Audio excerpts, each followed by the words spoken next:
अच्छा देखो, last class तक हम लोग कैश फ्लो स्टेटमेंट का ऑपरेटिंग एक्टिविटी डिस्कस किया था। आज प्रैक्टिकली देखता है कि कैसे उसको सॉल्व करना है। एक बार थोड़ा सा रिवाइज करवा दूं। कैश फ्लो स्टेटमेंट में क्या होता है? Cash flow statement is prepared as per accounting standard number 3। जब आप cash flow statement as per AS3 बनाता है तो बेसिकली आप क्या कर रहे हैं, अपने बिजनेस का कैश इनफ्लोज एंड आउटफ्लोज को 3 एक्टिविटी में डिवाइड कर रहा है। सबसे पहले cash flow from operating activity, और लास्ट क्लास तक हमने चेक किया था कि cash flow from operating activity में सर्टेन स्टेप्स है, जिसमें सबसे पहले चाहिए profit before tax, then adjustment for non cash non operating item, we will have operating profit before working capital changes, then working capital changes तो हम लोग को मिलेगा cash from operation before income tax paid. फिर आप income tax pay कर दोगे तो cash flow from operating activity आ जाएगा। उसके बाद आपको निकालना होता है cash flow from investing activity. Investing activity का मतलब क्या था? यस, अर्निंग कैपेसिटी बढ़ाने के लिए आप बिजनेस में कुछ भी ऐसा करता है तो वो इन्वेस्टिंग एक्टिविटी है। चाहे फिक्स एसेट्स परचेज करो, चाहे पे कहीं पे पैसा इन्वेस्ट करो, वो सारा चीज आपके लिए क्या हो गया? Investing activity. तो उसका देखते हैं अपन। देन ये सब काम करने के लिए देखो, ऑपरेटिंग एक्टिविटी होता है डे टू डे ऑपरेशन से रिलेटेड, इन्वेस्टिंग हो गया अर्निंग कैपेसिटी बढ़ाने के लिए। अब चाहे ऑपरेटिंग करो चाहे इन्वेस्टिंग करो, दोनों के लिए चाहिए पैसा। ठीक है, सबसे पहले फंडिंग चाहिए इसके लिए। ऑपरेटिंग एक्टिविटी बिजनेस के डे टू डे ऑपरेशंस के लिए आपको फंड चाहिए। तो फंड होगा तब आप प्रॉफिट कमाएगा, प्रॉफिट ज्यादा होगा तभी तो आप इन्वेस्ट कर पाएगा ना। That's why the third activity is cash flow from financing activity, right? Third activity चाहिए कैश फ्लो फ्रॉम फाइनेंसिंग, क्योंकि बोरोइंग्स करना होगा। तो बोरोइंग्स बेसिकली जब जब आप बिजनेस में बोरो करेगा, then such activities categorized as financing activity. तो थर्ड कैश फ्लो आएगा अपना cash flow from financing activity. इन तीनों को प्लस माइनस करके we have net cash flow from operating, investing, financing. ये बिजनेस का पूरा साल भर का नेट कैश फ्लो है। इसके अंदर अपने को क्या करना है, स्टार्टिंग ऑफ द ईयर में जो कैश था वो ऐड कर देगा, that should match our with closing cash and cash equivalent plus opening cash and cash equivalent. एक साल में आपके पास नेट इतना पैसा आया या गया, साल के शुरू में आपके पास कितना पैसा था, and the solution of this should match with closing cash and cash equivalent. समझ में आया? बस यही तो कैश फ्लो स्टेटमेंट है। मतलब ओपनिंग और क्लोजिंग नहीं, ओपनिंग के अंदर जब इसको ऐड करेगा, this should match with this. हाँ, वो मैच होना ही पड़ेगा। इफ मैच नहीं हो रहा है, इट मीन्स आपका कैश फ्लो स्टेटमेंट गलत है, कहीं ना कहीं आपने एरर किया। इफ कंप्लीट कैश फ्लो का क्वेश्चन आता है तो सॉल्यूशन आपके पास में होता है, क्वेश्चन में ही सॉल्यूशन है, बस आपको मैच करना है। अब जब फाइनल आंसर पता है तो कुछ भी प्लस माइनस करके तो निकाल ही सकता है ना एग्जाम में, तो ये ध्यान रखना। बैलेंस शीट में तो रहेगा ना, ओपनिंग कैश और क्लोजिंग कैश दोनों ही रहेगा, राइट? अब देखो ऑपरेटिंग एक्टिविटी, ऑपरेटिंग एक्टिविटी में लास्ट क्लास में जो आपने डिस्कस किया था उसके ऊपर क्वेश्चन दिखता है। फिर से बोल रहा हूं, सुनो। Maximum of the time question balance sheet देता है पूरा कंप्लीट कैश फ्लो बनाने के लिए, राइट? अब जब बैलेंस शीट देगा तो बैलेंस शीट में क्या होता है, एक बार मेरे को फिर से बताओ कि बैलेंस शीट होता तो शेड्यूल 3 के अकॉर्डिंग है, क्योंकि ये कैश फ्लो स्टेटमेंट कंपनीज बनाता है, तो बैलेंस शीट होता शेड्यूल 3 है। एक बार मैं टी शेप में डिस्कस करता हूं क्या क्या होता है। जो आपने शेड्यूल 3 में सीखा है वही चीज आप टी शेप में बोलो। जैसे कि नॉन करंट एसेट्स होता है, इसके अंदर में क्या क्या होता है? प्रॉपर्टी, प्लांट एंड इक्विपमेंट, जिसको आप लोग फिक्स्ड एसेट्स बोलते हो। दो तरह का होता है इसमें, टेंजिबल, इंटेंजिबल। ठीक है, बस ये दो ही अपने को ध्यान में रखना है आपके सिलेबस पॉइंट ऑफ व्यू, बस ये दो दिमाग में रखना है, क्योंकि बाकी चीज कैश फ्लो स्टेटमेंट में नहीं रहेगा। उसके बाद में नॉन करेंट इन्वेस्टमेंट भी इसी के अंदर होता है, long term loans and advances भी होगा। ठीक है, इतना चीज ही आपको ध्यान में रखना है। बैलेंस शीट में इससे ज्यादा चीजें नहीं होगा आपके पास में नॉन करंट एसेट्स में। Then you have a current assets. Current assets में क्या क्या होता है? ट्रेड रिसीवेबल्स होता है, किसी ने बोला कैश एंड कैश इक्विवेलेंट्स है। Inventory Baba, trade payable is current liability. Other current assets हो सकता है short term loans and advances, short term investment, इतनी चीजें होती है आपकी, राइट? ये सब बैलेंस शीट में रहेगा। एंड शेड्यूल 3 का फॉर्मेट क्या करता है? क्या हम बैलेंस शीट में डिटेल्ड वे में दिखाते हैं क्या?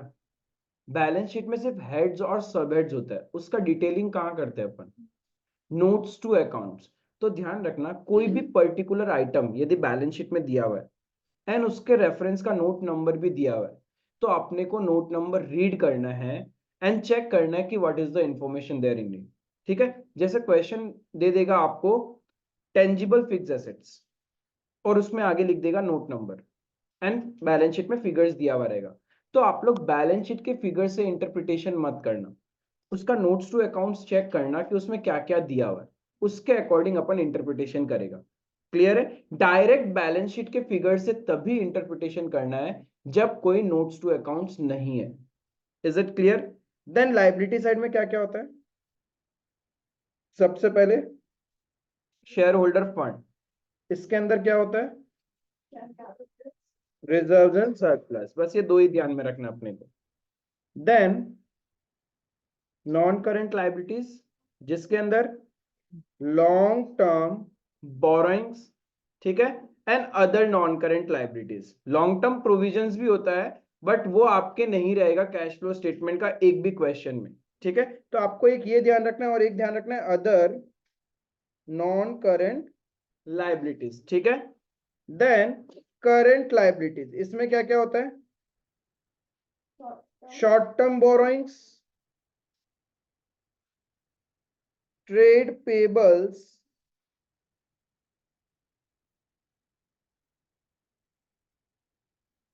शॉर्ट टर्म प्रोविजन, ये होता है, and then other current liabilities.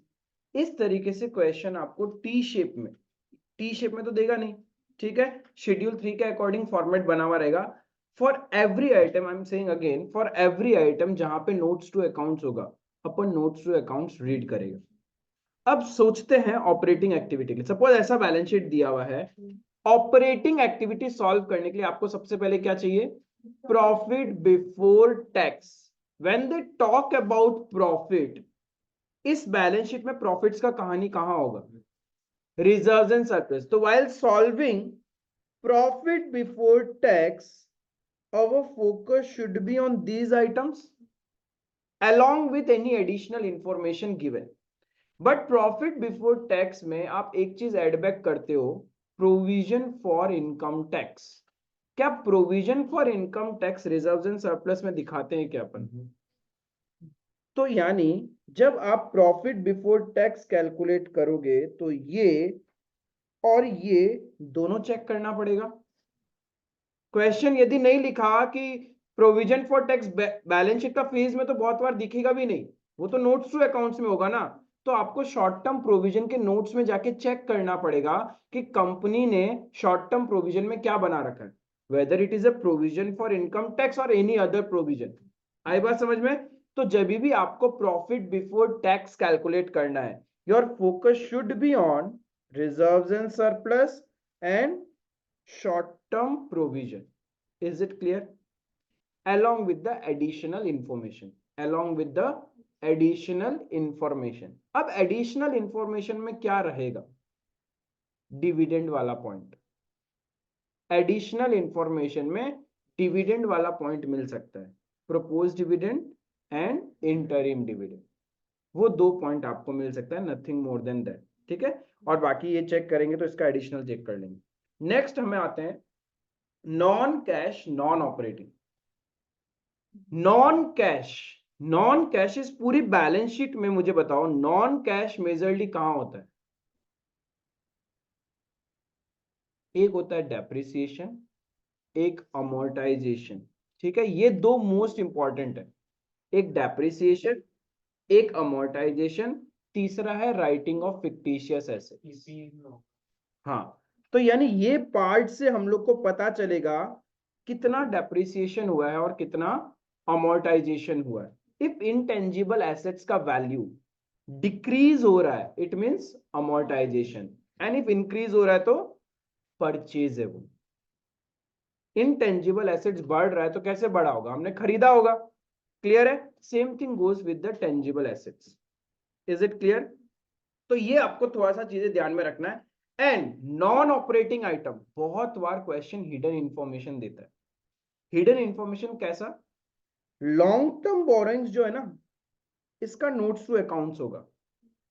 अब if long term borrowings is given with interest rate, जैसे नोट्स टू अकाउंट्स में लिख दिया 10% डिवेंचर, 12% डिवेंचर या 10% अदर बोरोइंग्स, तो जब ये परसेंटेज दिया हुआ है दैट मींस इंटरेस्ट रेट दिया हुआ है, that means during the year आपने इंटरेस्ट पे किया होगा.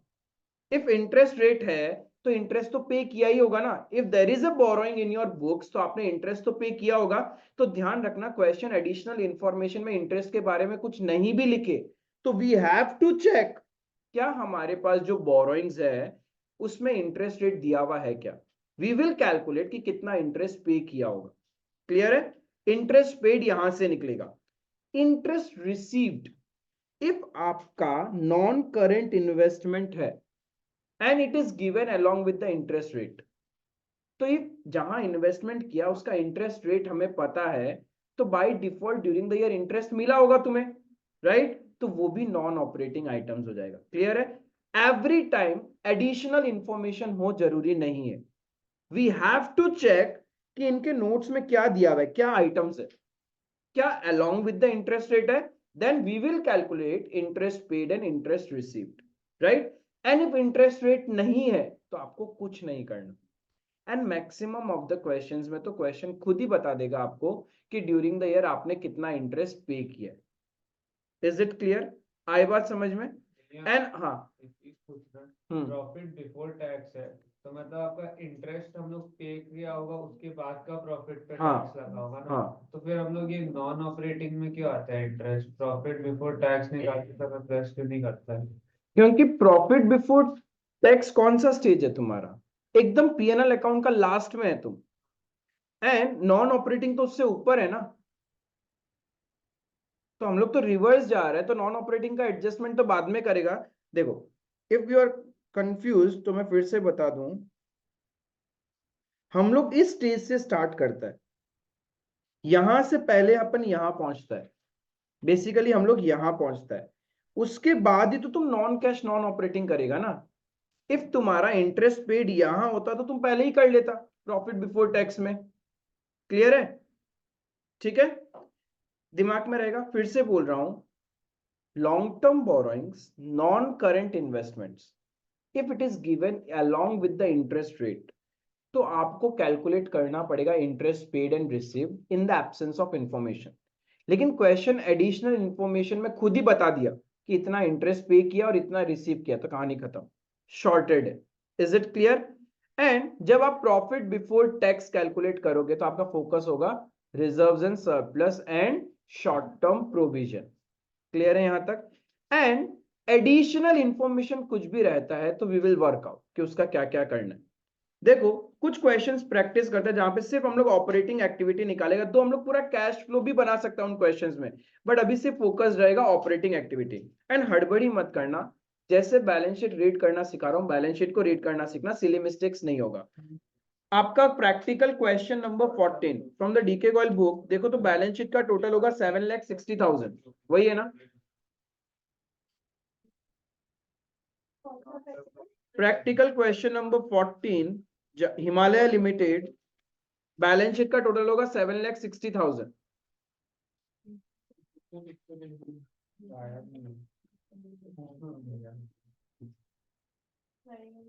मैं भेजू तुम लोग का ग्रुप में। कौन सा क्वेश्चन करना? मिला सबको? न्यू बुक में 13 है क्या?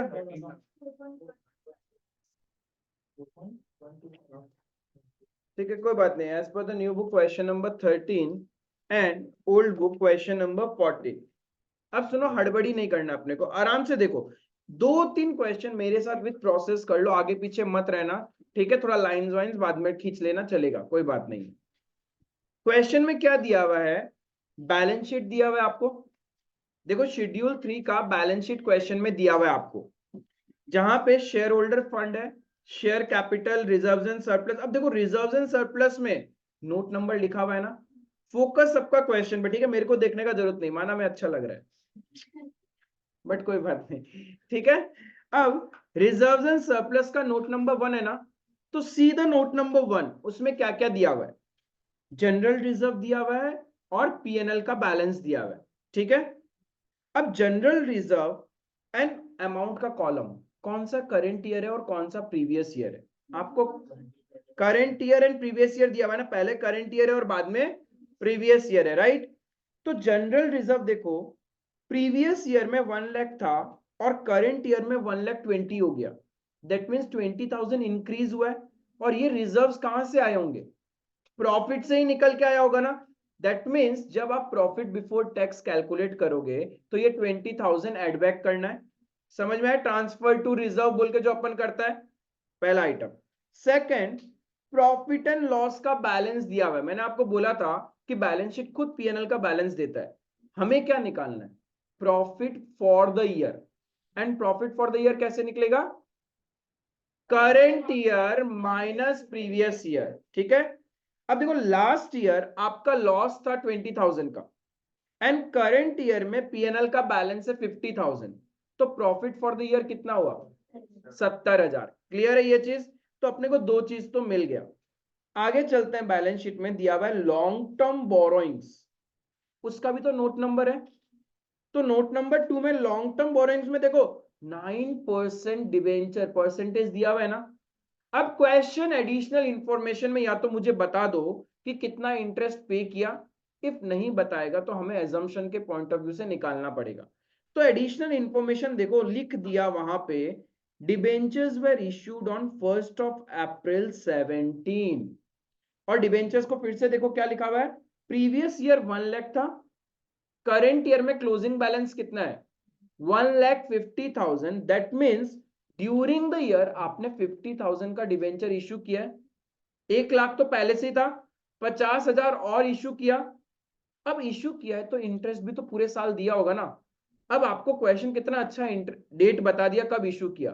That means during the year you have paid interest on 1,50,000।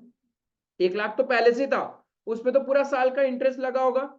And जो 50,000 इश्यू किया है वो भी तो beginning of the year issue किया है, 1 अप्रैल को इश्यू किया है, तो पूरा साल ही तो इंटरेस्ट देना पड़ेगा। आई बात समझ में? तो जब आप नॉन कैश नॉन ऑपरेटिंग करोगे तो वहां इंटरेस्ट पेड ऑन डिवेंचर्स आएगा, ड्यूरिंग द ईयर पे किया होगा ना, it's a non operating item. तो ये ध्यान में रखना है। फिर नीचे चलते हैं, ट्रेड पेबल्स। बैलेंस शीट में क्या दिया हुआ है? ट्रेड पेबल्स, ये तो करंट लाइबिलिटीज है, तो ये कहां जाता है trade payables? Working capital changes, working capital changes में जाता है। अब ट्रेड पेबल्स का कोई नोट नंबर तो है नहीं, तो प्रीवियस ईयर वैल्यू था 60,000, करंट ईयर वैल्यू है 40,000, तो मतलब क्या हो रहा है? कम हो रहा है, डिक्रीज हो रहा है trade payables.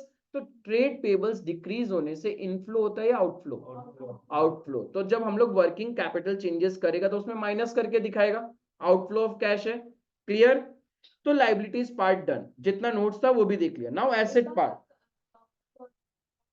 Long term borrowings note number 2 दिया हुआ था, 1 लाख से 1,50,000 हुआ, तो 50,000 इंक्रीज हुआ है, तो ये इनफ्लो ऑफ कैश है, वो फाइनेंसिंग में जाता है मेरा। लेकिन ड्यूरिंग द ईयर इस पे इंटरेस्ट भी तो पे किया होगा, इंटरेस्ट पे किया है, then it is a non operating item, तो मेरा adjustment for non cash non operating में आएगा। ठीक है, क्वेश्चन में यदि यहाँ 9% डिवेंचर नहीं लिखा हुआ होता, सिर्फ डिवेंचर लिखा होता, तब क्या करते? तब हमें पता ही नहीं है कि इंटरेस्ट कितना दिया होगा हमने, बिकॉज इफ आपको इंटरेस्ट रेट ही नहीं पता तो how will you calculate the interest?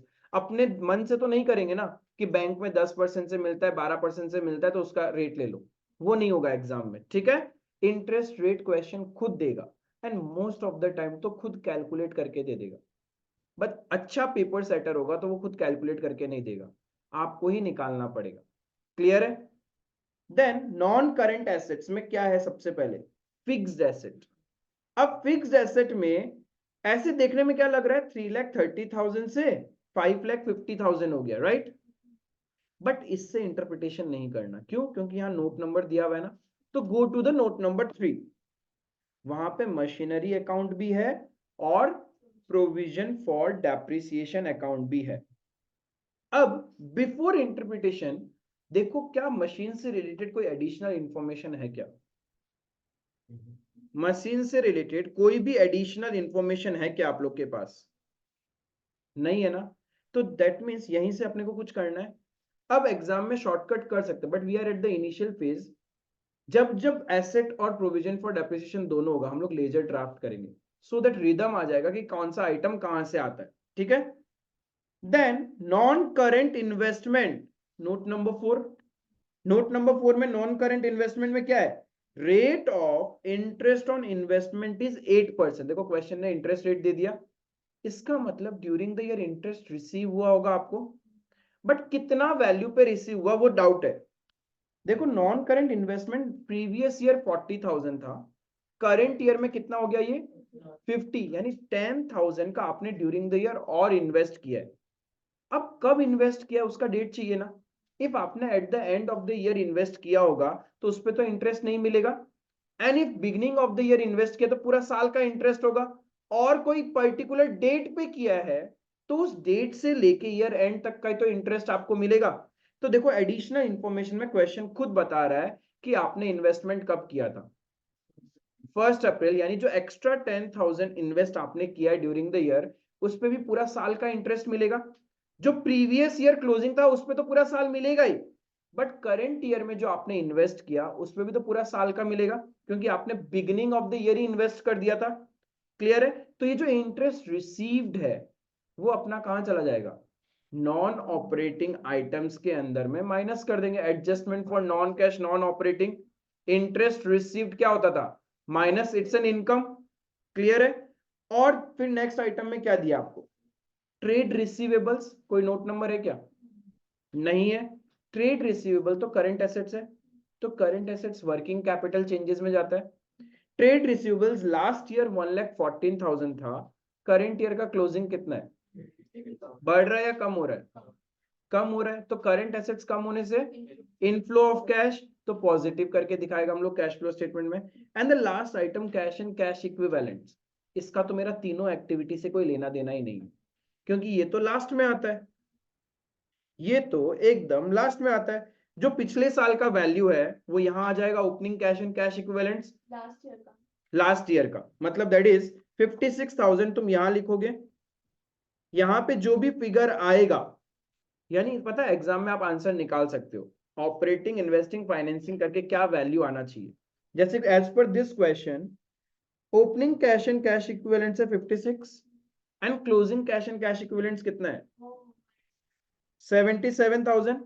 तो समथिंग इधर क्या होना चाहिए तो हम पता कर ही सकते हैं ना, इफ ये नहीं आ रहा तो कुछ तो गड़बड़ है। क्लियर है? क्योंकि आंसर हमेशा मैच होना पड़ेगा कैश फ्लो स्टेटमेंट में। क्वेश्चन रीड करना समझ में आया? एडिशनल इंफॉर्मेशन में 2 पॉइंट था आपके पास, एक डिबेंचर कब इश्यू किया और एक इन्वेस्टमेंट कब किया था आपने। अब ऑपरेटिंग एक्टिविटी सॉल्व करते हैं। ऑपरेटिंग एक्टिविटी सॉल्व करने के लिए एग्जाम में आप क्या करोगे? पहले तो जिसका बुक्स बना रहे हो उसका नाम लिखोगे। As per the new book practical question number 13 है ना,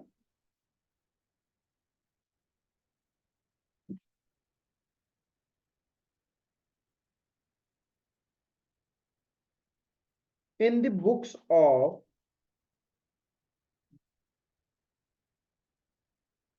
Himalaya Limited, cash flow statement for the year ended, कौन सा ईयर है आपके क्वेश्चंस में? 22 23 या 21 22? तो for the year ended 31st March 22, and थोड़ा सा इंप्रेशन के लिए आप ब्रैकेट में लिख सकता है AS3, और इंप्रेशन जमाना है इनडायरेक्ट मेथड।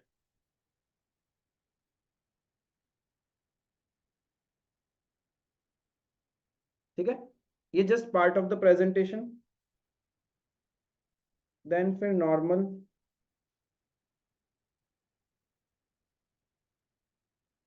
पर्टिकुलर्स, एक इनर कॉलम एक आउटर कॉलम मेंटेन कर सकता है, लेकिन जब क्वेश्चन सिर्फ cash flow from operating activity दे रहा है तो इतना कोई झंझट नहीं है। जब पूरा कैश फ्लो स्टेटमेंट बनाएंगे तब इनर और आउटर कॉलम होगा अपना। ठीक है, अब क्या कैलकुलेट करना है? कैश फ्लो, हाँ, from operating activity, cash flow from operating activity. सबसे पहले क्या चाहिए? Net profit before tax. Direct question दे देता तो प्रॉब्लम नहीं था, बट एग्जाम में आप वर्किंग नोट बनाओगे। Working note number 1, you will give the reference working note number 1, and नीचे में चल के अपन वर्किंग नोट बनाएगा, स्पेस छोड़ देगा थोड़ा।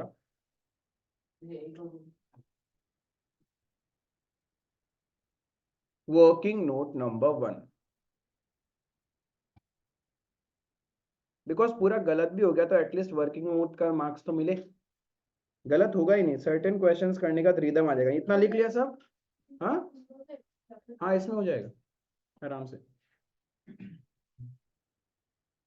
अब अपन बनाएगा वर्किंग नोट। हेडिंग हो जाएगा working note number 1, calculation of profit before tax. सबसे पहले प्रॉफिट फॉर द ईयर, वो अपन कैसे निकालेगा? Current year minus previous year, यानी 50,000 माइनस, ऑलरेडी माइनस में था फिगर, तो कितना आ जाएगा? 70,000 is profit for the year. क्या क्या एडबैक करना होता है? 4 चीज एडबैक करना है ना। एक है ट्रांसफर टू रिजर्व्स, क्या इस क्वेश्चन में था?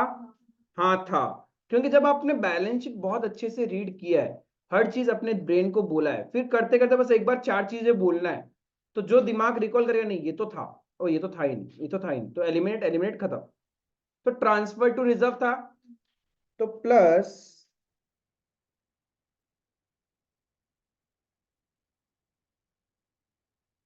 Transfer to general reserve 20,000। फिर क्या क्या होता है? इंटरिम डिविडेंड, कहीं एडिशनल इंफॉर्मेशन में था क्या? Propose dividend of previous year, नहीं था। प्रोविजन फॉर टैक्स, चेक करना पड़ेगा क्या करंट लायबिलिटीज में शॉर्ट टर्म प्रोविजन था क्या? था ही नहीं, तो यानी प्रोविजन फॉर टैक्स भी कुछ नहीं है। तो यही हो गया हमारा प्रॉफिट बिफोर टैक्स। क्लियर? समझ में आया? तो ये चला जाएगा अपना ऊपर कैश फ्लो स्टेटमेंट में प्रॉफिट बिफोर टैक्स। फिर क्या करना है? Adjustment for non cash and non-operating items. Adjustment for non-cash and non-operating items. Non cash के लिए मेजरली 4 ट्रांजैक्शंस आपको याद रखने: depreciation, amortisation, writing of fictitious assets, provisions other than provision for tax. बस ये 4 ट्रांजैक्शन बोर्ड्स लेवल में more than enough होगा। फिर से बोल रहा हूं, depreciation, amortisation, writing of fictitious assets and provisions other than provision for tax. अब पहला डेप्रिसिएशन कहां से मिलेगा? टेंजिबल फिक्स एसेट से। तो पीपी फिक्स एसेट्स देखा था हमने, उसका नोट नंबर था। मैं डायरेक्ट सिखा सकता हूं कि क्या डिफरेंस डेप्रिसिएशन है, बट नहीं, we will draft the ledger, we will draft the ledger so that habit हो जाए। एक बनाएंगे मशीनरी अकाउंट। मशीनरी अकाउंट में ओपनिंग बैलेंस आएगा कितना था? 4,40,000। अब क्या करते हैं, फ्लो में 7 लाख लिख देते हैं। To balance BD 7 lakh, by balance CD 4,40,000 और सारा कहानी खत्म। ये होता है फ्लो में, क्योंकि पहले तो पिछले साल वाला जो बैलेंस था वही तो ओपनिंग बैलेंस होगा, और करेंट ईयर का balance will be your closing balance. Bye balance CD 7 lakh. और हमने लास्ट क्लास में सीखा था, जब बिजनेस में प्रोविजन फॉर डेप्रिसिएशन या एक्यूमुलेटेड डेप्रिसिएशन होता है तो डेप्रिसिएशन का सारा कहानी वहां जाएगा, है ना? तो प्रोविजन फॉर डेप्रिसिएशन अकाउंट, यहां पे तो कोई एडिशनल इंफॉर्मेशन था भी नहीं, डायरेक्ट भी निकाल सकते थे, ऐसा कुछ था नहीं, जस्ट ऐसे ड्राफ्ट करवा रहा हूं सो दैट रिदम बन जाए कि बनाना होता है। बाय बैलेंस ब्रॉट डाउन 1,10,000, यही था पिछले साल का प्रोविजन का balance, and to balance carried down कितना?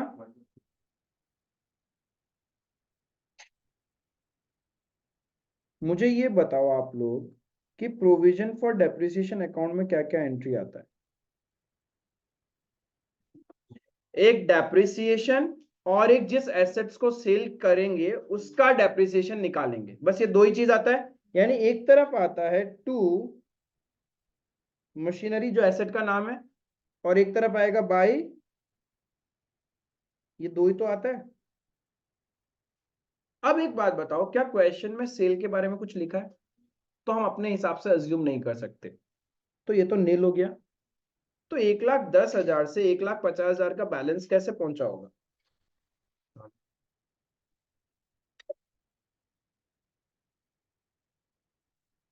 $40,000 इज योर डेप्रिसिएशन। समझ में आया? इस तरीके से डेप्रिसिएशन निकालते हैं। ये बैलेंसिंग फिगर हो गया। क्योंकि सेल का इंफॉर्मेशन में क्वेश्चन में है नहीं, तो आप अज्यूम नहीं कर सकते। Is it clear? समझ में आया? अब देखो, मशीनरी अकाउंट भी तो बैलेंस करना पड़ेगा ना। 4,40,000 से 7 लाख कैसे हुआ होगा? परचेज किया होगा हमने, बिकॉज सेल का इंफॉर्मेशन तो क्वेश्चन में है नहीं ना, तो आप अज्यूम नहीं कर सकते। तो कहीं ना कहीं आपने क्या किया होगा, क्योंकि मशीनरी अकाउंट और प्रोविजन फॉर डेप्रिसिएशन दोनों अकाउंट बनाते हैं, तो क्या क्या आता है उसमें? टू बैंक जो परचेज करते हैं, बाय प्रोविजन फॉर डेप्रिसिएशन बोल के भी आता है इफ आपने एसेट सेल किया है तो, बट यहां पे तो कुछ है ही नहीं। इफ जब सेल करोगे तो बाय बैंक करके सेल वैल्यू आता है।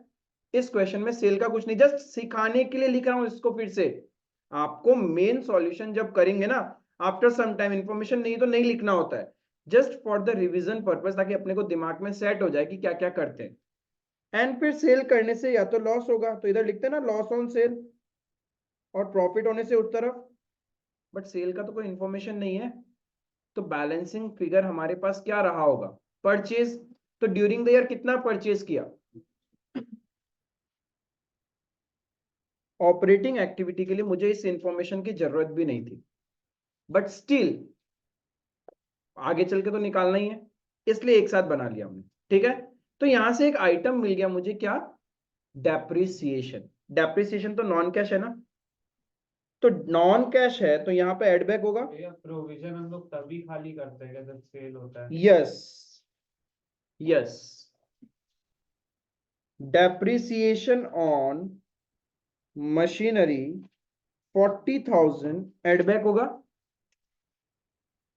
Depreciation on machinery 40,000 add back होगा।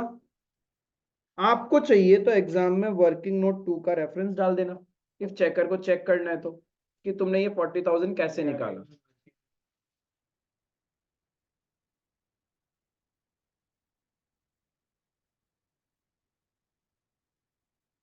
बार बार एक ही एक आइटम पुट करते रहोगे तो रिदम बन जाएगा कि अच्छा ये ही आइटम्स आते हैं, इससे ज्यादा आइटम्स होता ही नहीं है। यहां तक क्लियर। नॉन कैश के फिर से एग्जांपल्स बोलना, क्या क्या ध्यान में रखना है। डेप्रिसिएशन वो तो निकाल लिया। अमोर्टाइजेशन, अमोर्टाइजेशन कहां से मिलेगा, इनटेंजिबल एसेट से। क्या क्वेश्चन में इंटेंजिबल एसेट्स था क्या नॉन करंट एसेट्स में, कहां था,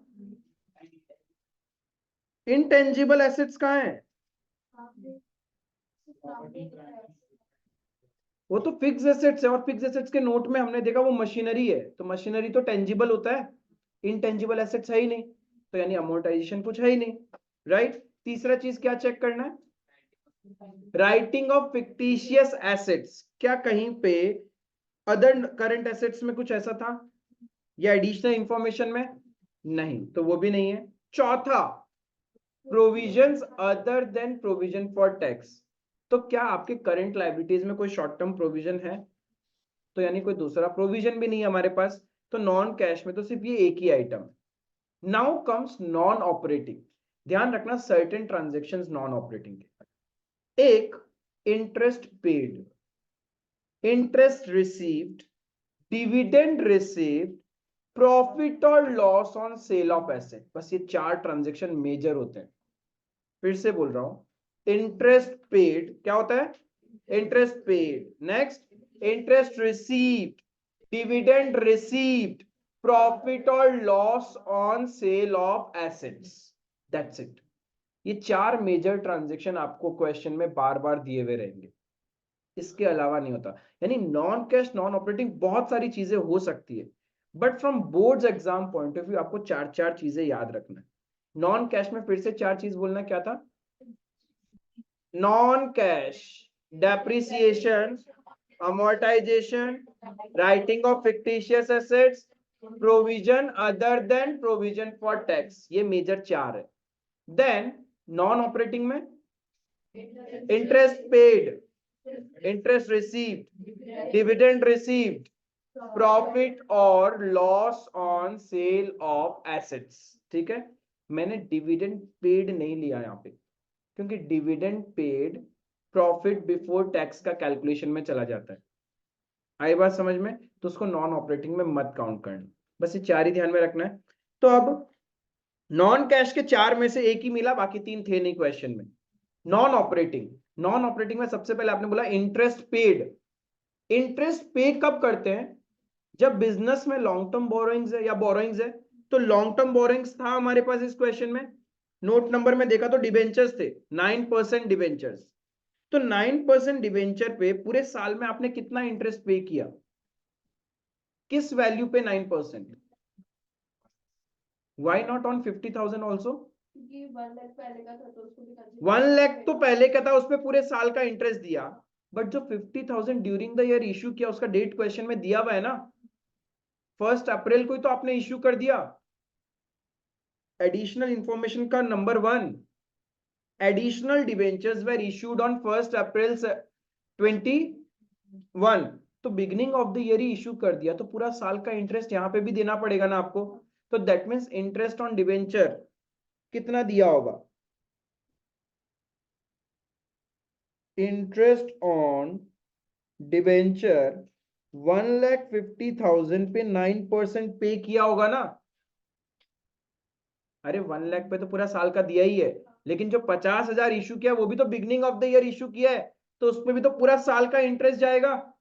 क्लियर है? तो कितना इंटरेस्ट आ जाएगा? 13,500। तो ये एडबैक हो जाएगा। इंटरेस्ट पेड तो मिल गया।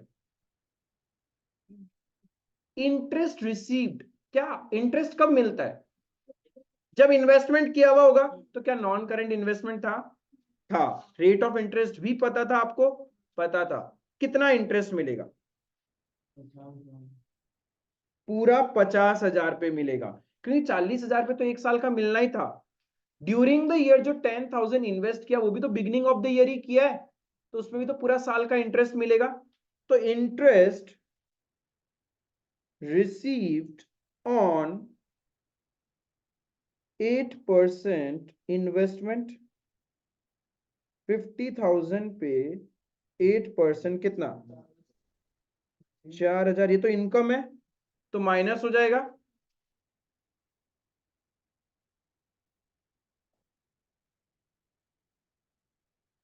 नेक्स्ट और एक आइटम था, interest paid, interest received, dividend received.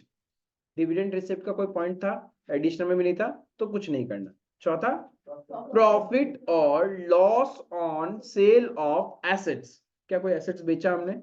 नहीं बेचा, तो नो प्रॉफिट नो लॉस, कुछ नहीं करना, यानी इतना ही होता है। नॉन कैश नॉन ऑपरेटिंग खत्म। तो इसको प्लस माइनस करके अपने को क्या मिलेगा? Yes, operating profit before working capital changes कितना आ जाएगा? 49,500। हाउ कम बाबा? ऊपर 90,000 भी तो है, उसको भी तो ऐड करो।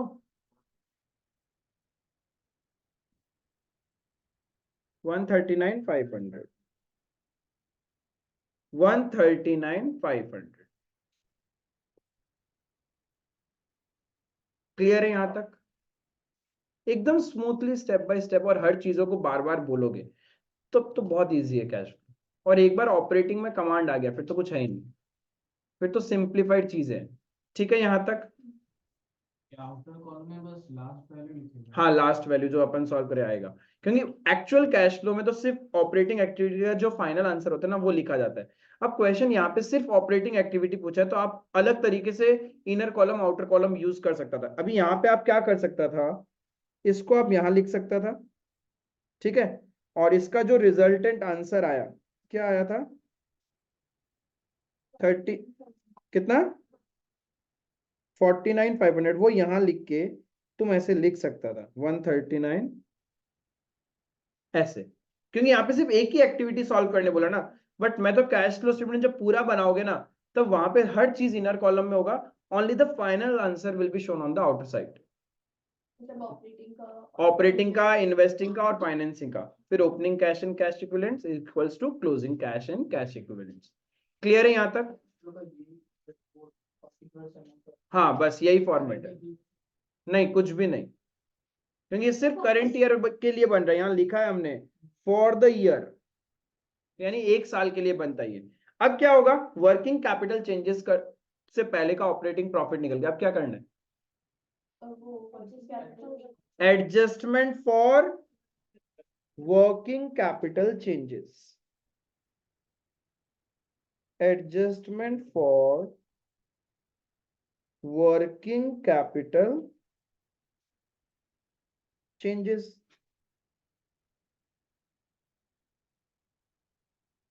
अब वर्किंग कैपिटल चेंजेस के लिए आप क्या चेक करोगे? Current assets, current liabilities. तो ऊपर में तो पहले करंट लायबिलिटीज आता है बैलेंस शीट में, तो करंट लायबिलिटीज में एक ही आइटम था, उसका क्या हो रहा था? डिक्रीज इन ट्रेड पेबल्स कितने से? तो जब ये डिक्रीज हो रहा है इनफ्लो होगा या आउटफ्लो? आउटफ्लो है तो माइनस में, आउटफ्लो है तो माइनस में आ जाएगा। क्लियर है?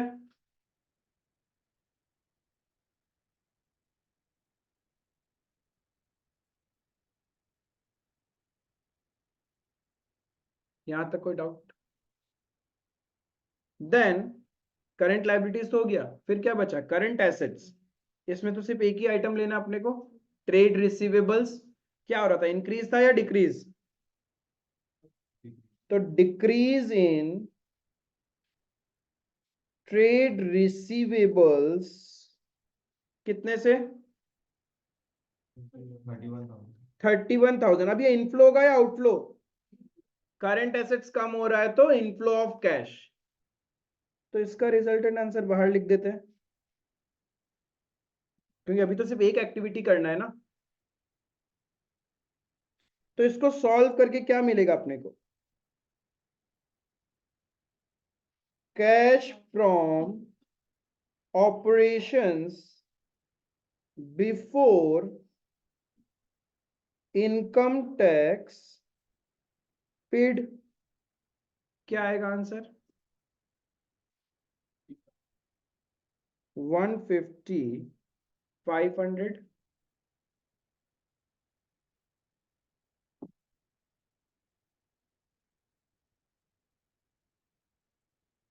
ठीक है, अब क्या करना होगा?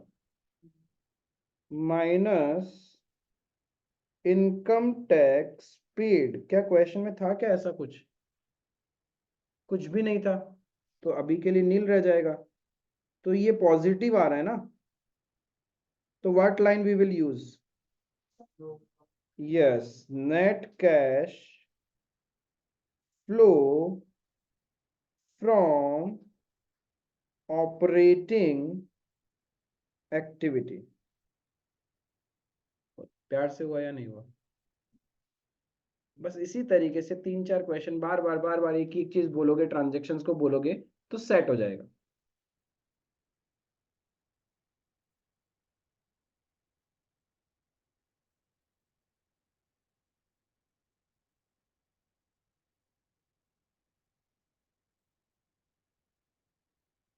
क्लियर है? प्रेजेंटेशन एवरीथिंग,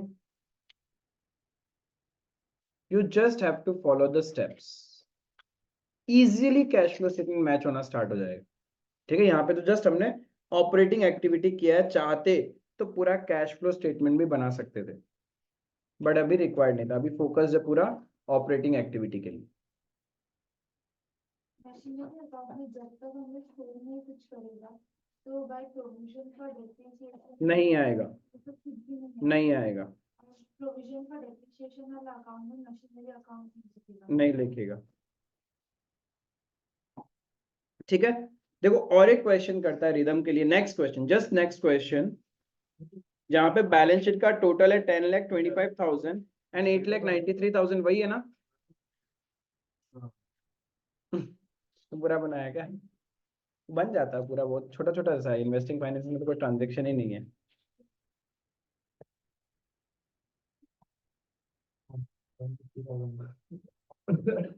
ठीक है, सबका यहाँ तक मेरे साथ ही था, कोई आगे पीछे नहीं है, आराम से हो गया यहाँ तक। प्लीज प्रेजेंटेशन पे भी फोकस करना कि जब मैं कहीं पे लाइन देके टोटल करता हूं तो वो टोटल उसके नीचे नहीं लिखता, उसके पैरेलली लिखा जाता है। अकाउंट्स के सर्टेन प्रेजेंटेशन को ध्यान रखना कि जब मैंने टोटल किया इनर कॉलम का, तो लाइन देने के बाद उसके पैरेलल में ही आंसर लिखा जाता है, उसके नीचे या ऊपर में नहीं। ठीक है, देखो नंबर 15 फिर से आपके पास में क्या दिया है? बैलेंस शीट दिया हुआ है और आपको बोला है cash flow from operating activities निकालो।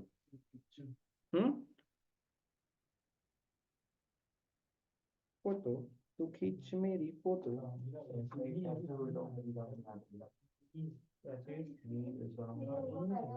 तुम लोग के एग्जाम कहाँ रह गया तुम?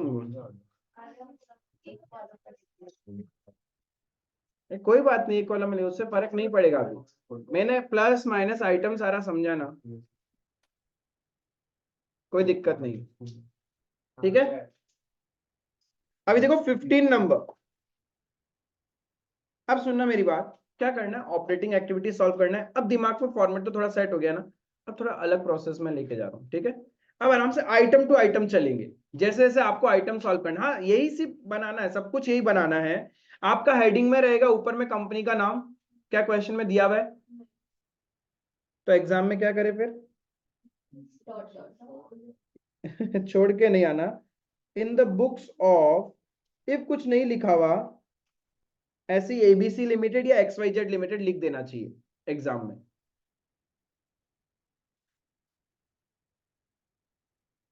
कैश फ्लो स्टेटमेंट पूरा तो नहीं बना रहे, बस लिख रहे, हैबिट डाल रहा हूं मैं कि आप लोग को पूरा लिखने का आदत रहे। AS3 क्या ईयर है आपके बुक्स में,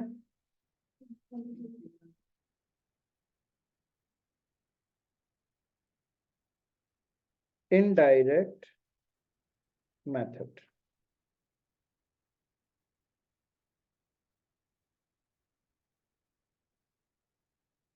पर्टिकुलर्स, अमाउंट,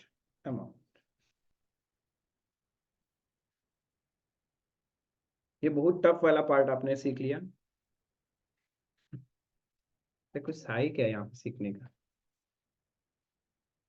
ऑपरेटिंग एक्टिविटी चाहिए अपने को ना, तो ऊपर लिख देगा cash flow from operating activity. इसके लिए सबसे पहले आपको क्या चाहिए, नेट प्रॉफिट बिफोर टैक्स। तो एक बार मेरे को बताओ, प्रॉफिट बिफोर टैक्स निकालने के लिए बैलेंस शीट के कौन से आइटम पे फोकस करोगे, reserves and surplus, short term provision, is it clear, ये दो पे ही करना है focus. Working note number 1, working note बनाएंगे ही बनाएंगे अपन, ठीक है, जगह छोड़ देंगे नीचे वर्किंग नोट।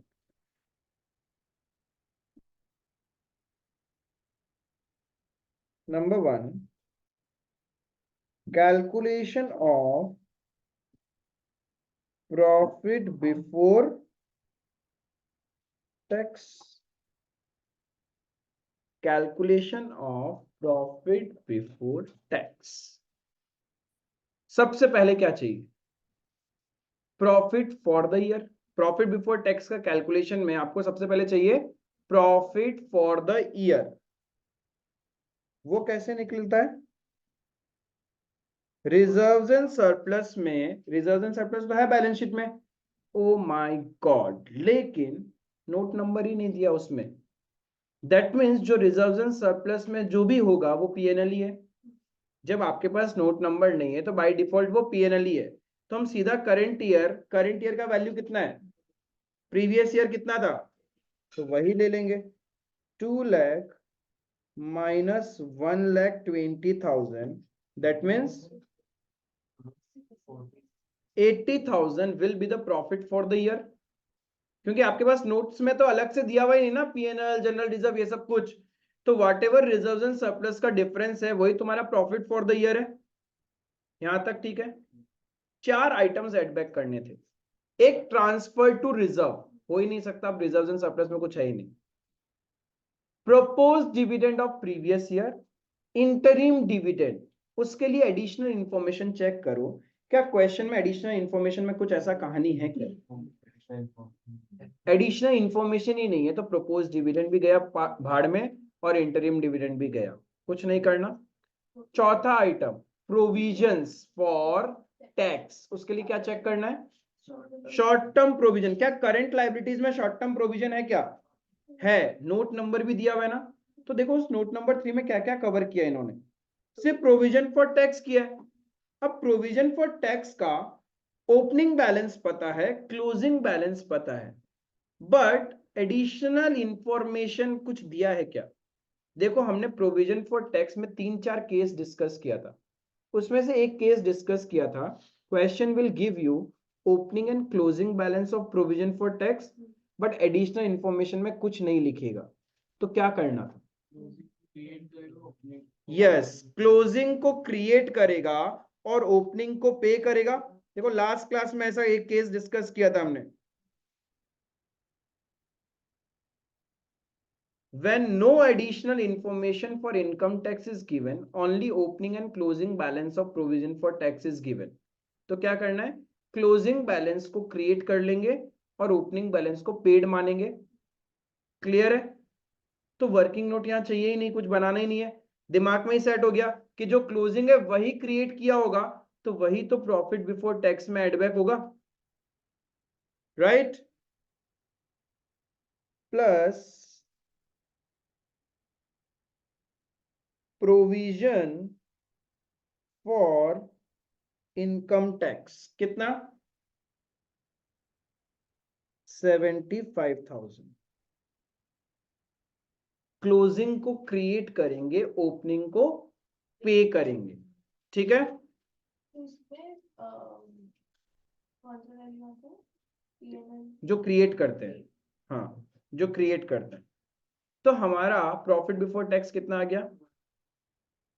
1,55,000। हो गया, कहानी खत्म। तो बस चलते हैं फिर मेन सॉल्यूशन में। 1,55,000। इसके बाद क्या करना था?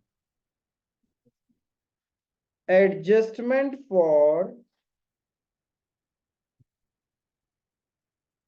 Non cash and non operating items.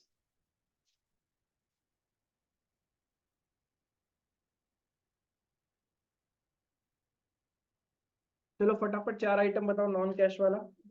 Depreciation, amortisation, writing of fictitious, provision other than provision for tax. Depreciation के लिए कहां पहुंचे? Tangible intangible. डेप्रिसिएशन और अमोर्टाइजेशन तो वहां से मिलेगा ना। अब क्वेश्चन में देखो नॉन करंट एसेट्स तो दिया हुआ है, बट नॉन करंट एसेट्स में नोट नहीं दिया हुआ, यानी यही मेरा टेंजिबल एसेट्स है। क्लियर है? पिछले साल में 4 लाख का वैल्यू था और करंट ईयर में 5 लाख हो गया, दैट मीन्स कोई डेप्रिसिएशन है ही नहीं। वैसे तो प्रैक्टिकली पॉसिबल नहीं है, बट क्या करें, लैक ऑफ इंफॉर्मेशन। क्या क्वेश्चन में एडिशनल इंफॉर्मेशन में कहीं कुछ लिखा हुआ है क्या? है ही नहीं ना। You don't have any information, तो आप अज्यूम कैसे करोगे कि कितना डेप्रिसिएशन किया होगा आपने? 4 लाख से 5 लाख यदि आपका वैल्यू इंक्रीज हो रहा है, दैट मीन्स हमने परचेज ही किया होगा। Is it clear? तो डेप्रिसिएशन है नहीं इस क्वेश्चन में। अमोर्टाइजेशन, उसके लिए इंटेंजिबल एसेट्स चाहिए। क्या नॉन करंट एसेट्स में अलग से इंटेंजिबल एसेट्स है क्या? तो वो भी नहीं आएगा। तीसरा क्या था? Writing of fictitious assets. क्या एडिशनल इंफॉर्मेशन में कुछ दिया ऐसा? वो भी नहीं है। चौथा, प्रोविजंस अदर देन टैक्स। कोई ऐसा provision?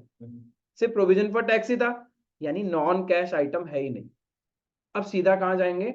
Non operating. Non operating में 4 items: interest paid, interest received, dividend received, profit और loss on sale of assets. Interest paid कहां से मिलेगा? Long term borrowings. तो लॉन्ग टर्म बोरोइंग्स में नोट नंबर दिया हुआ है, क्या है इसमें? 8% debenture, right? Previous year debentures था 2 लाख और करंट ईयर क्लोजिंग कितना है? 250। तो आपने इंटरेस्ट किस वैल्यू पे दिया होगा?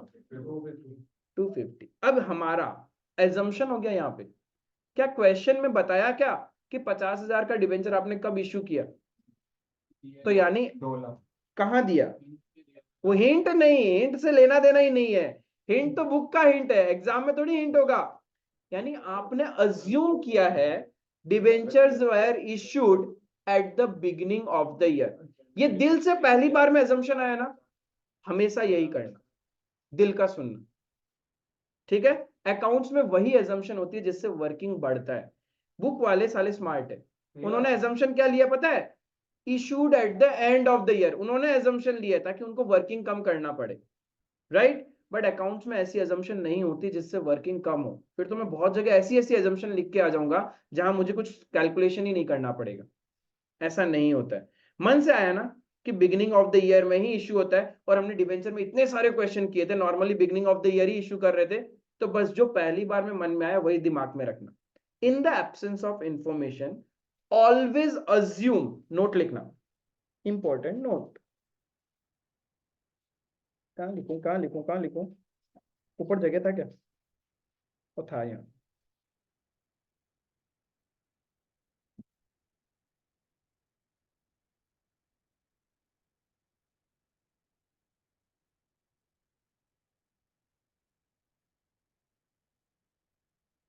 In the absence of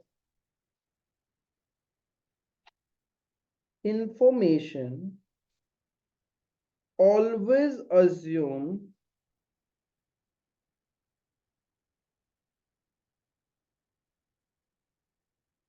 debentures issued at beginning of year and debentures redeemed at the end of year.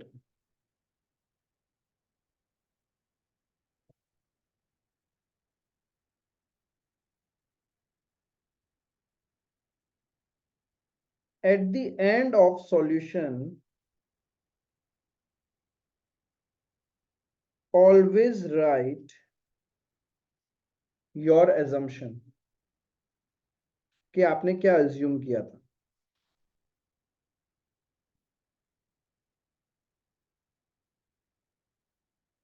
Always right your assumption, because checker को कैसे पता होगा आपने क्या एज्यूम किया? दो एजम्पशन हो सकता था यहाँ पे, कोई सोचेगा beginning of the year issue किया, कोई सोचेगा at the end of the year issue किया, but at the end cash flow दोनों का मैच होगा। बट आपको वो एजम्पशन लिखनी पड़ेगी कि हमने ये एजम्पशन मान के सॉल्व किया है, ठीक है? इसीलिए पेपर सेटर नॉर्मली ये एम्बिग्विटी हटा देता है, वो खुद ही डेट वगैरह सब कुछ दे देता है, बट यहाँ नहीं है।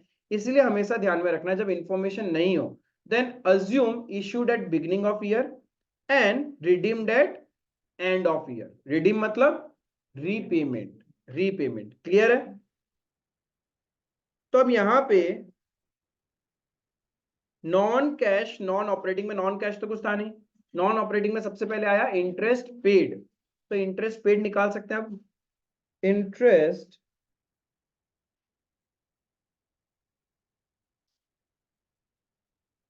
पेड ऑन 8% डिबेंचर्स 2,50,000 पे 8%। पर भैया हाँ 250 20,000, 250 पे तो होगा, 2 लाख तो पहले से था, और 50,000 हम लोग क्या अज्यूम कर रहे हैं? Beginning of the year issue किया है, जब beginning of the year issue किया तो पूरा साल का ही तो इंटरेस्ट देना पड़ेगा, ठीक है? तो 20,000 इंटरेस्ट पे किया होगा तो एडबैक कर दिया। फिर होता है इंटरेस्ट रिसीव्ड, क्या कोई इंटरेस्ट रिसीव्ड है क्या? उसके लिए तो नॉन करेंट इन्वेस्टमेंट होना पड़ेगा, है क्या बैलेंस शीट में नॉन करेंट इन्वेस्टमेंट? नहीं है, तो वो नहीं होगा। डिविडेंड रिसीव्ड, सेम उसके लिए भी आपका नॉन करेंट इन्वेस्टमेंट होना पड़ेगा, है ही नहीं, तो वो भी नहीं है। लास्ट, प्रॉफिट और loss on sale of assets, कोई बेचा क्या? है ही नहीं, तो यही तुम्हारा नॉन कैश नॉन ऑपरेटिंग इतना ही रहेगा, ये मैं आउटर कॉलम में लिख दूंगा। तो इससे मेरा क्या निकल गया? Operating profit before working capital changes,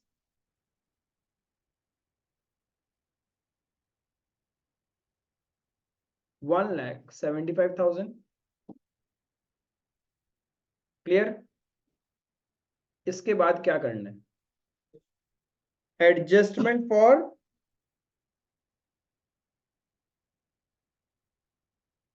working capital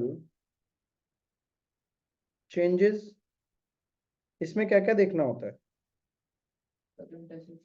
current assets and current liabilities. तो बैलेंस शीट में तो पहले करंट लाइबिलिटीज आता है। तो करंट लाइबिलिटीज में दो चीज है, एक है अदर करंट लाइबिलिटीज और एक है शॉर्ट टर्म प्रोविजन, और दोनों का नोट दिया हुआ है। तो दोनों के नोट में देखो क्या क्या है। शॉर्ट टर्म प्रोविजन का तो काम हो गया, तो अब कंसिडर नहीं करना। लेकिन अदर करंट लाइबिलिटीज में क्या है? Outstanding expenses. क्या हो रहा है, बढ़ रहा है या कम हो रहा है? कम हो रहा है ना। तो इनफ्लो होगा या आउटफ्लो? Outflow of cash. तो decrease in outstanding expenses 3000।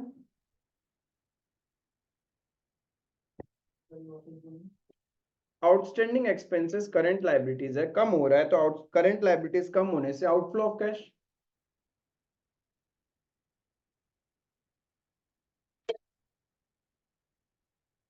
Next,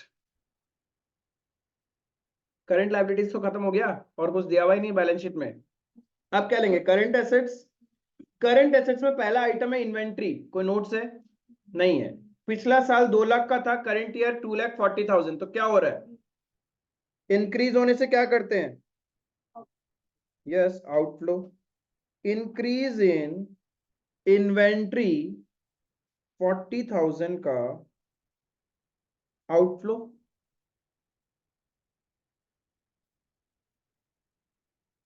trade receivables क्या हो रहा है?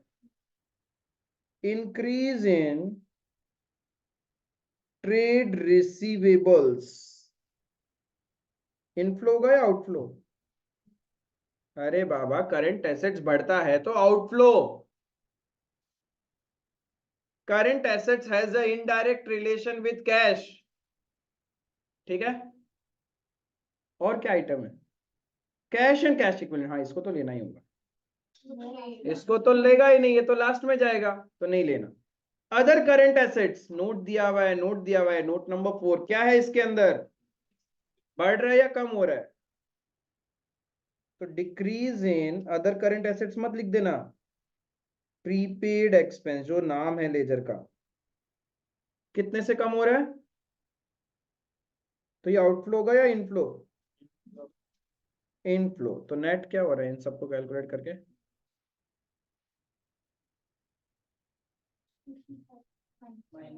भैया हाँ प्रीपेड एक्सपेंस किया हम लोग, तो हाँ, मतलब जब हम लोग का प्रीपेड एक्सपेंस डिक्रीज हो रहा है, हम लोग उसके एक्सचेंज में सर्विस सर्विस मिल मिल रहा है। गया। तो सर्विस फिर हो सकता है या पैसा मिल गया, कुछ भी हो सकता है। वो तो फिर हम लोग पैसा भी तो मिलता है ना बहुत बार।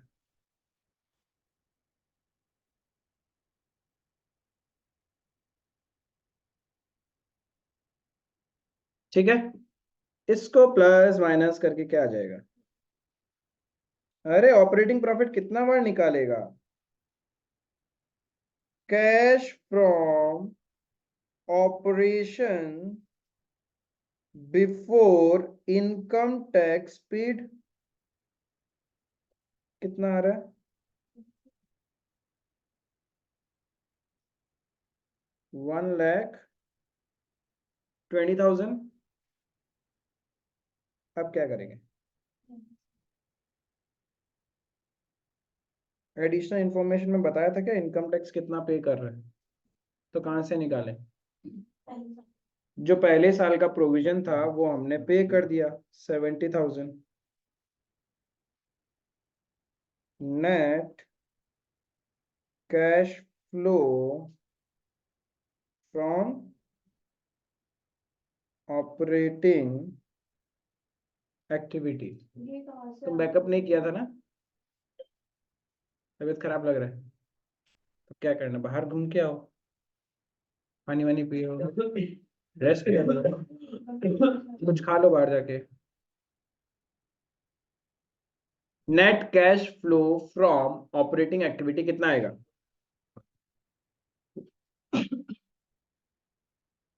50,000। बस हो गया। अरे वो क्योंकि उन्होंने एजम्पशन अलग है ना। हाँ, अब हम लोग यहाँ पे अज्यूम लिख के आएंगे। assumption assumed debenture were issued at the beginning of year. बस ये नोट लिख के आ जाएंगे अपन एग्जाम में, तो no issues. Interest on debenture में वर्किंग नोट लिख के वो वर्किंग नोट में भी तो लिख सकता है। हाँ वहां पे भी कर सकता है, बट हमने जब यहीं पे दिखा दिया था तो फिर वो वैसे लिख दिया। हाँ वहां पे भी कर सकता है। क्लियर है? जैसे पिछला क्वेश्चन में प्रोविजन फॉर टैक्स नहीं था, हाँ तो उसमें कुछ नहीं किया। कुछ नहीं किया। हाँ अभी इस साल इस क्वेश्चन में था। तो वो प्रीवियसली वाला इनकम टैक्स वाले को देके माइनस करके फिर वो नेट टैक्स। यस करेक्ट, वही करना है हमेशा हर क्वेश्चन के अंदर में।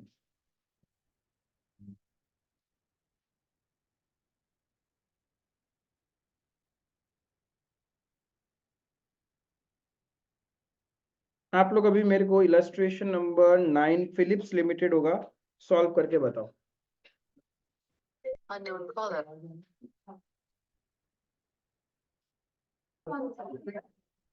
ठीक है, दो इलस्ट्रेशन और प्रैक्टिस कर लिया हम लोग। आप लोग के लिए क्या रहेगा, इफ ऑपरेटिंग एक्टिविटी में कमांड चाहिए तो illustration number 13, 14, 15, 16 will be your homework. Illustration number 13, 14, 15, 16 from the DK Goyal book, new book जो है उसमें से आपका होमवर्क है। इतना और कर लोगे तो ऑपरेटिंग एक्टिविटी में आपका पूरा कमांड आ जाएगा।